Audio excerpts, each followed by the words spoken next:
This criminal wanted to use the restroom, but the handcuffs were too high on the pipe, preventing him from squatting down. He then asked the guards to remove the handcuffs, but the guards knew his importance. He didn't dare to make decisions lightly, so he could only seek advice from the corporal. But the corporal didn't dare to make decisions either, so he went to the sergeant to the guard, and then to the guard. Seeing this, Xiangwei hesitated for a moment and said, "Do you really have to take a dump?" After getting a definite answer, he called in the major general and reported the situation layer by layer until the restroom was filled with officers. Yet still, no one dared to decide to handcuff the household.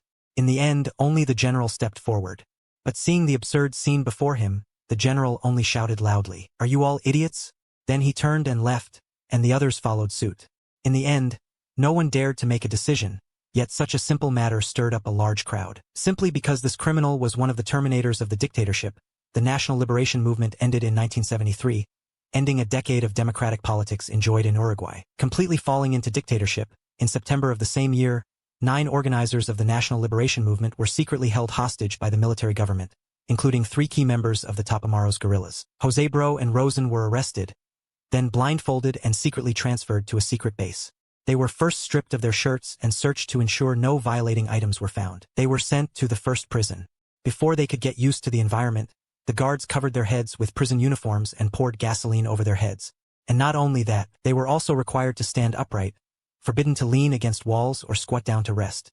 The long night was accompanied only by the desolate rest of their lives, and only the obstacles before them were lifted the next day. The unease in his heart eased somewhat, but everywhere he looked was oppressive.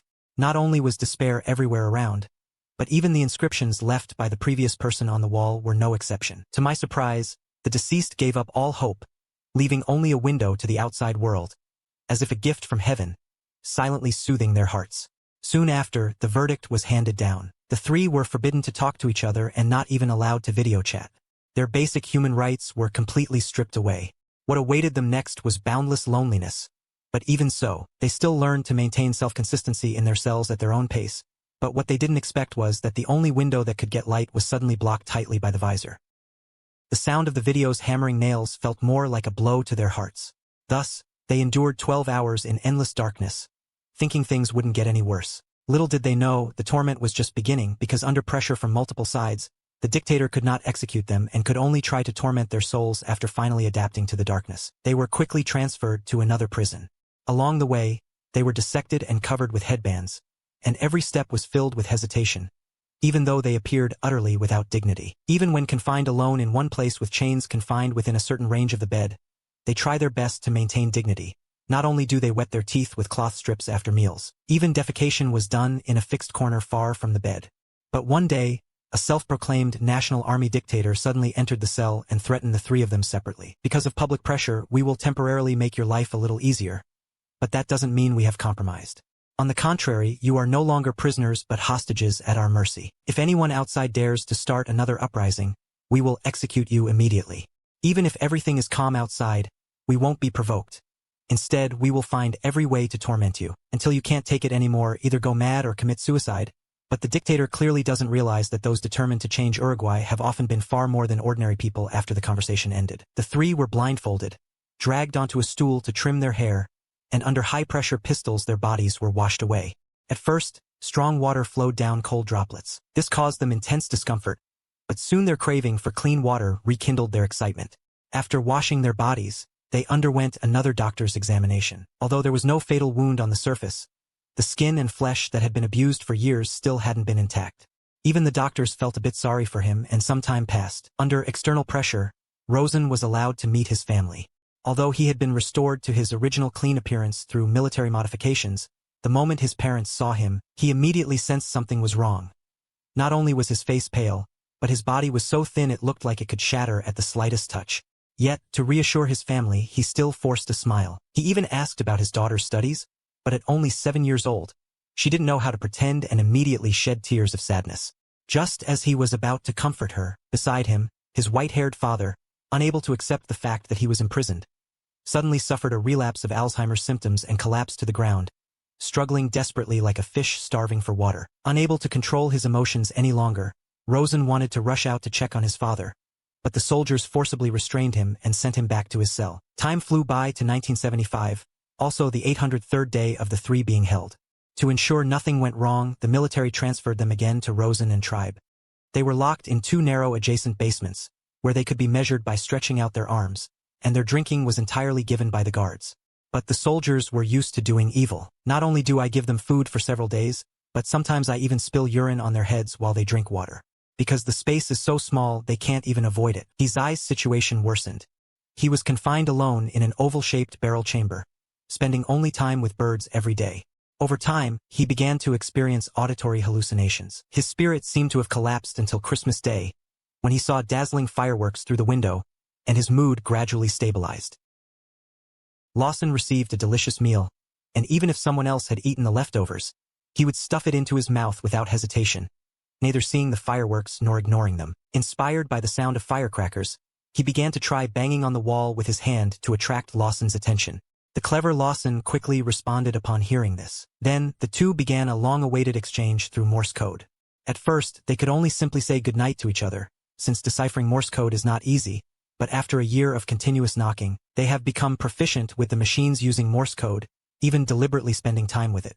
It is precisely because of each other's company that they can endure the changing seasons. In extremely harsh environments, they always maintain a positive and optimistic attitude, but year after year, they have been hammered so that their fingers develop thick calluses, never missing a chance to go out and use the bathroom.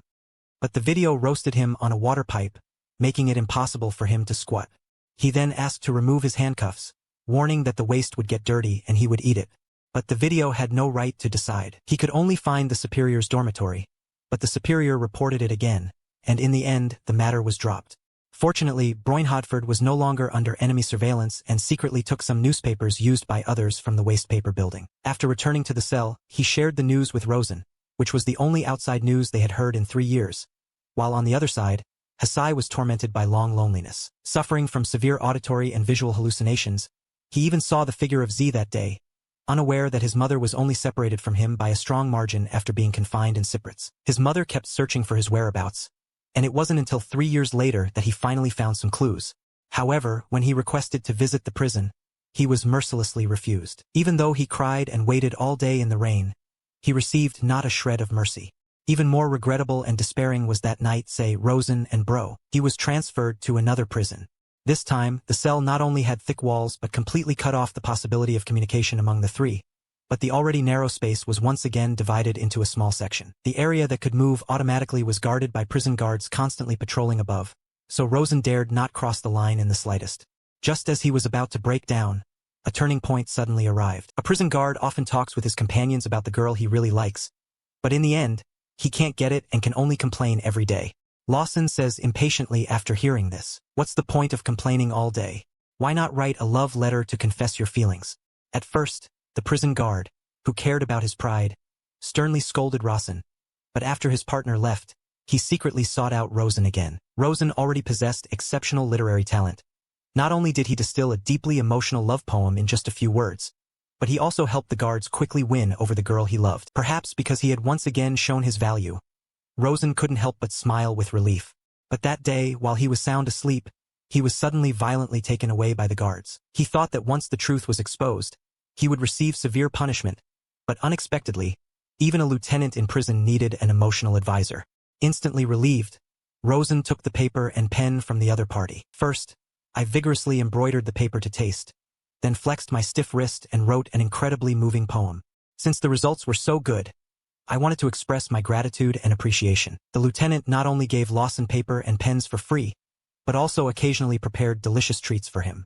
Even when listening to games on the radio, he would deliberately turn the volume up to the maximum. They shared a moment of joy, but the good times didn't last long. Soon, the three were transferred again. Fortunately, while they needed to urinate midway, the guards showed great mercy. He helped them remove their hoods, allowing them to bask in the sunlight while gazing at the beautiful landscapes of their homeland. But after a brief period of freedom, they were stuffed into a place. The space is even narrower and more cramped. Not only are there no ventilation openings around it, but even standing up is difficult. The only light comes from the light bulb overhead, but the light is blind and flickering. This made the already tense three even more agitated and depressed. Buluo was the first to collapse. But one day he suddenly had a dream in which he, his wife and daughter went camping by the river. My wife seemed to sense her low spirit, so she patiently circled and tasted that everything would end. No matter how hard it was, she had to endure, even though she woke up in a warm embrace. The happiness with his wife and daughter here is empty. But from then on, Buluo regains the will to live. On the contrary, Hasai, who often experiences auditory and hallucinatory hallucinations, seems to have worsened his condition. Every day he feels like someone is digging deep into his mind with a drill, and then he remembers the day he was arrested, when he was having dinner with friends at a restaurant.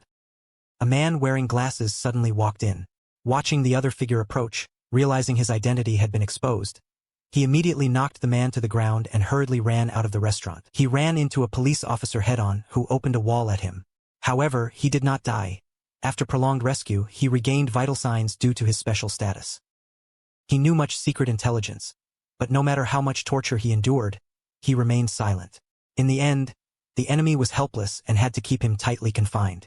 It was now his 5th year of imprisonment. It was also the most painful year, after which he and 2 others were transferred to a new prison. By 1979, the conditions of the cells had greatly improved. Not only did he have a comfortable bed, but he also had clean pillows and bedding. That day, Bro was even lucky enough to meet his young daughter, even though their time together was very brief. But he was happy for several days, and after a while, the International Red Cross began its humanitarian efforts, visiting various prisons to ensure prisoners could also enjoy basic human rights. At first, to cope with inspections, the guards added chairs and benches to each cell, along with newspapers, books, and radios for entertainment, and for the first time ever, cleaned the rooms. Jose and the other 2 thus began living relatively comfortable lives. The moment they heard outside news on the radio, Jose, who had long been suppressed inside, was so moved that tears streamed down his face. However, when they were brought before Red Cross members one by one for interviews, they often spoke loudly about the injustices they had suffered, simply because they all knew very well, speaking the truth at this moment not only fails to bring good results, but may also result in harsher punishment. Sure enough, as soon as the inspection ended, everything returned to normal. What Brow didn't expect was that the double-bet method he casually wrote on the soap made the military mistakenly believe he was making another high-efficiency move.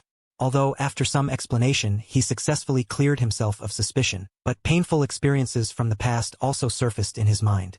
On the morning of April 14, 1972, while discussing countermeasures with his comrades, Bro suddenly heard the roar of cars approaching the dictator. So he and another colleague hurriedly hid in the bathroom ceiling, leaving only a couple secretly assisting them to negotiate with the military.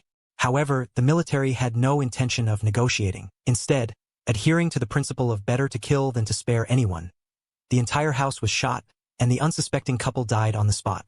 Burrow, hiding in the ceiling, was also shot several times. Fortunately, the droplets fell through the gaps in the ceiling onto the floor.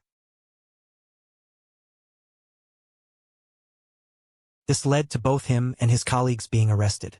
Now, his colleagues are nowhere to be found, and it's unclear whether they are alive or dead. Bro feels deeply guilty about this, but he has never regretted participating in the liberation movement. Even now, trapped in prison, he firmly believed that dictatorship would one day be overthrown. Meanwhile, Jose finally got to see his mother, but as soon as she spoke, he stopped her, simply because he felt someone had installed a bug in his mind to uncover secrets he wouldn't reveal. After hearing this, the mother immediately realized her son was on the verge of collapse, so he stood up and sternly scolded, "They just want to drive you crazy, but you can't let them succeed. You have to believe no one can take your mind. You have to learn to fight back with all your might. As long as you endure, the sky will be wide and the sea will be free." At first, Jose didn't know how to resist, but on this day, seeing a mobilization meeting being held outside the window, with officers and citizen representatives, he suddenly started shouting, demanding the horse tea and lunch tray his mother had brought but had been detained by Eugene, while complaining about the injustice he had suffered.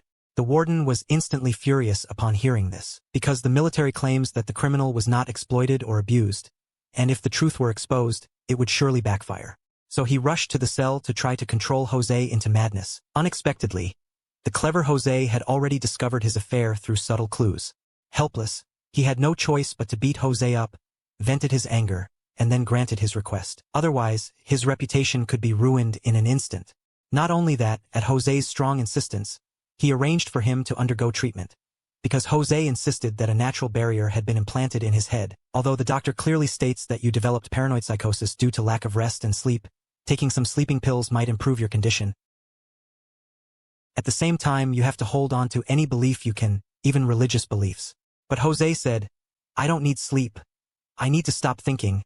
I need to read and write. Moreover, if there really is a God, then why is he so cruel? Why doesn't he reach out to help me? If the God doesn't exist and you say I'm mentally unstable, then what else can I hold on to? Now I can barely see even the starlight, yet you're still discussing reason with me. What sanity do I have left now? After a moment of silence, the doctor told a story of his own. At 15, I witnessed my mother die of cancer firsthand, which made me decide to become a doctor. Later, my dream finally came true, and over 20 years, I treated thousands of patients. But one day, I suddenly fell into confusion, not knowing what meaning everything I had done. But soon I realized that no matter what I did, I could never save my mother. So I returned to my work, doing my best to do my essential work. Now I also ask you, hold on to any belief you can hold on to, until the day of light comes. And I believe that day won't be far off. Unconsciously, tears flashed in his eyes, and after that, he never had any hallucinations. Time flew by to 1980, the dictator issued new policies, but faced strong opposition from the public, which meant that Uruguay was moving toward democracy. Feeling deeply frustrated, the guards vented all their anger on Hizai and the other two. Not only that, for the next 2 years, the three were transferred to extremely harsh cells until 1983. After 3,883 days of imprisonment, life finally improved, as they were sent back to their previous prison, and the warden of that prison was none other than the Lieutenant Rosen had helped write love letters. Now that the lieutenant was married to his girlfriend and living an incredibly happy life, to show his gratitude, he agreed to a request from Rosen, to allow the three of them to meet once. Thus, after enduring a long period of confinement, Rosen, Jose, and Bro were finally reunited under the sunlight. Although by then they had been eroded by time and pain, though they became weathered and weak, the moment their eyes met, it seemed all their experiences turned into sunlight, draping their bodies in gold and green, dispelling the gloom in their hearts. A year later they were transferred again. Since it was nighttime and only the three of them were left in the carriage, they took off each other's blindfolds and squeezed through the window gaps. They saw the lights of thousands of homes that hadn't been seen in a long time. Moreover, as voices opposing dictatorship grew louder outside, the treatment of the three in prison had clearly improved significantly. The once dim and oppressive cells, now it's very spacious and bright, equipped with toilet sinks. Occasionally they can get cigarettes and matches and also have the chance to go outside for some fresh air. That day, it happened to be Brau's turn to go out and bask in the sun. When the cellmates saw him, they all shouted his name. Rosen and Hesse also cheered for him excitedly, clearly full of admiration. He demonstrated his determination to win by simulating the movements of the football club's gate. Time slowly flowed to 1985, filled with hope for the future, and with the reversal sent by his mother, he carefully planted a seed, and soon under his careful care, the seed sprouted. When the sprout grew and bloomed, he, Rosen, and Bro ended a 12-year relationship. 4,323 days of captivity. Interestingly, while they were there, they all signed an agreement declaring they had never been treated unfairly. Bro, as usual, wiped off all the pans and basins before slowly leaving under Rosen's urging. As the bus left the prison, the three truly felt the atmosphere of freedom and democracy. What moved them even more was that along the way, they saw many welcome flags prepared just for them, reading, "We have never forgotten any soldier." Finally, the bus arrived at their destination. Amid the cheers of the crowd, the three overcame 12 years of hardship and once again embraced their eagerly awaited family. Since then, they have been tempered even more determined. A new chapter in life began. Bro, relying on his own abilities and influence, was elected senator and served as Secretary of Defense.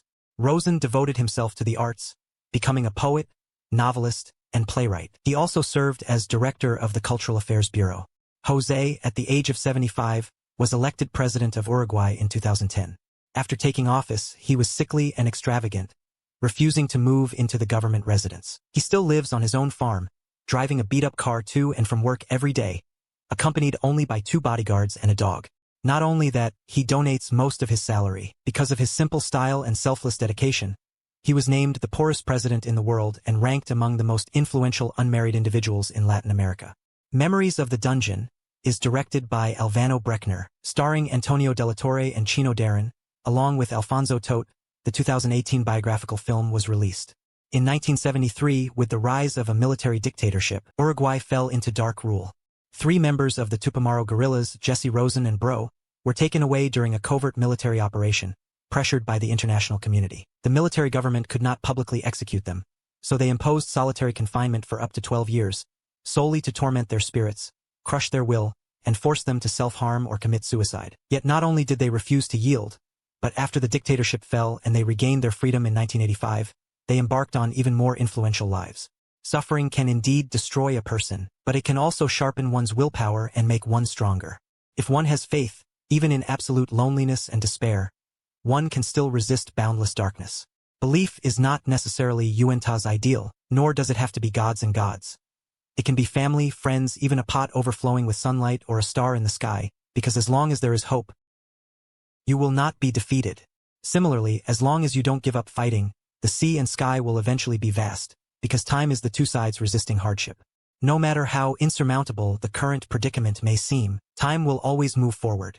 As long as you don't give up and just keep living, the darkness will eventually pass, and the long night will surely bring dawn. Alright, that's all for today's movie sharing. Feel free to like, comment, and share. I'm Shark. Looking forward to meeting you again.